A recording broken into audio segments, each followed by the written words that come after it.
Every great business starts with that spark, right? That brilliant idea. But let's be real, ideas alone don't pay the bills. So where does the money come from? That's what we're digging into today. We're going to open up the entrepreneur's financial toolkit and see what's inside. All right, let's just jump right in. Look, it doesn't matter if you're dreaming of opening a cool little coffee shop on the corner or building the next global tech giant. You are going to face this exact same question. It's the absolute lifeblood of any business. So let's start breaking it down. You know, it's pretty easy to picture the big stuff, right? The flashy new office, the high-tech equipment. But honestly, that's only half the story. The real killer, the thing that trips up so many new businesses, is underestimating the cash you need just for the day-to-day grind. And here's a really good rule of thumb that shows just how common this pitfall is. New entrepreneurs, they get so focused on those initial setup costs that they totally forget about what it takes just to keep the lights on. Paying salaries, buying supplies, covering all the bills. This right here, this is where that term working capital becomes absolutely critical.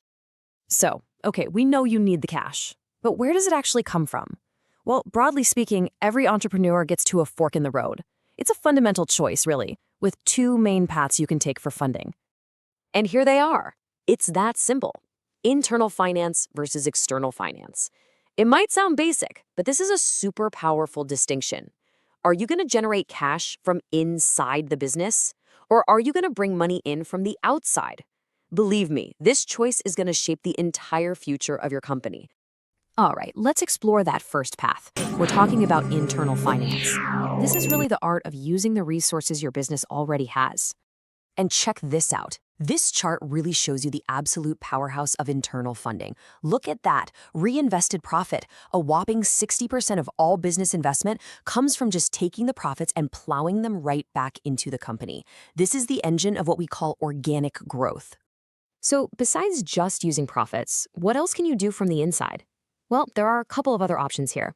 You can get really smart about managing your cash flow, getting your customers to pay you faster while maybe paying your own suppliers a little slower. Or you could sell off some assets you don't really need anymore. Now, the big plus for all of these is you avoid taking on debt. But yeah, they each have some pretty clear downsides. Managing cash flow can be just a temporary fix, and if you sell an asset, well, it's gone. You can't use it anymore. But what happens when what you've got on the inside just isn't enough to fuel those big, ambitious plans? Well, that's when you turn down that other path, bringing in capital from the outside. And when you go outside, the money really splits into two main types. First up, you've got loan capital. Think of this as simple debt. You borrow it, you pay interest on it, and you absolutely have to pay it back. The other type is share capital, which is also called equity. This is totally different. You're not borrowing anything, you're actually selling a piece of your company to an investor. Let's dig into loan capital a bit more. A classic bank loan is pretty straightforward. You get a lump sum of cash for a set amount of time. But, and this is a big but, the bank is going to want collateral. That's an asset they can just take if you can't pay them back. Then you have something like an overdraft. It's way more flexible for those little short-term cash gaps, but the interest rates are usually way higher. And here's the real kicker. The bank can call on that debt and demand full repayment with just 24 hours notice. Yeah, scary stuff. Okay, now let's flip over to a totally different world of share capital, venture capital, or VC. This is a whole different ballgame. It's not just about getting a check. VCs are investing in young, unproven companies that they think have huge growth potential. They are taking on a massive amount of risk for the chance at an equally massive reward. So you might be wondering, how on earth do they manage all that risk? Well, they don't bet the farm on just one company. Nope, they build a portfolio of investments. And here's the secret. They go into it knowing that a bunch of them are probably going to fail. In fact, they are counting on it. Why? Because they only need one of those bets to be a spectacular home run success. That one massive win can pay for all the losses and still generate mind-blowing returns. And now, let's look at what is probably the most famous example of this ever. Okay, look at this number, $500,000. That's the initial super high-risk investment that a venture capitalist named Peter Thiel made in a tiny, unproven startup. You might have heard of it. It was called Facebook back in 2004. And here is the payoff. That $500,000 bet, it reportedly turned into $200 million. I mean, do the math. That's a 400 times return on his investment. It is the absolute perfect example of the power of finding that one breakout star. So, what's the big takeaway here?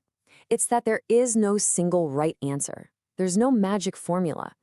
Every single business has to cook up its own unique funding recipe, carefully choosing the right blend of internal and external money to match its own specific goals. So what should you be thinking about when you make that decision? Well, you've got to consider your long-term goals. Where are you trying to go?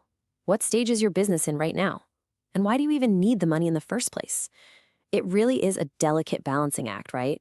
You're weighing the risks of taking on too much debt against the very real cost of giving up ownership and control of your baby. And let's wrap this up with a pretty blunt quote. It sounds harsh, I know, but it really nails the ultimate takeaway. See, getting and managing your money isn't just some boring administrative task you hand off to someone. It is a core function of leadership. A well-run business plans its finances like its life depends on it. Because it does. Running out of cash is the one mistake you just can't afford to make.